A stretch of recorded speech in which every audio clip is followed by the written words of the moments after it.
নজর রাখবো পরবর্তী সংবাদে। বিশ্ব পরিবেশ দিবস উপলক্ষে যখন গোটা রাজ্য এবং দেশব্যাপী চলছে বিশেষ আয়োজন, ঠিক সেই জায়গাতে শহর আগরতলাতেও চলল ডিওয়াইএফআই এর পক্ষ থেকে বিশ্ব পরিবেশ দিবস পালন। বিশ্ব পরিবেশ দিবস উপলক্ষে ডিওয়াইএফআই এবং এসএফআই এর যৌথ উদ্যোগে বিনামূল্যে গাছের চারা বিতরণ করা হলো।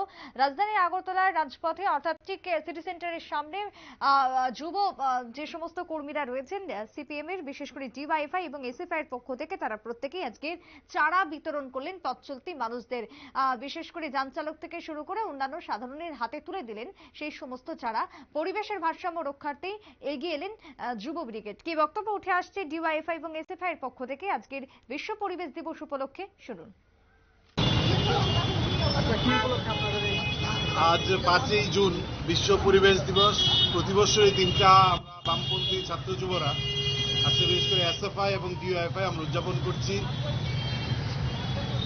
ডিওয়াইএফআই এবং টিএফ এর উদ্যোগে আমরা এই পথ চলতি মানুষের মধ্যে চারা বৃক্ষ আমরা উপহার দিচ্ছি, বিলি করছি এবং গোটা পৃথিবী আজকে উষ্ণায়ন হচ্ছে, পরিবেশ প্রতিদিন নানাভাবে খারাপ হচ্ছে।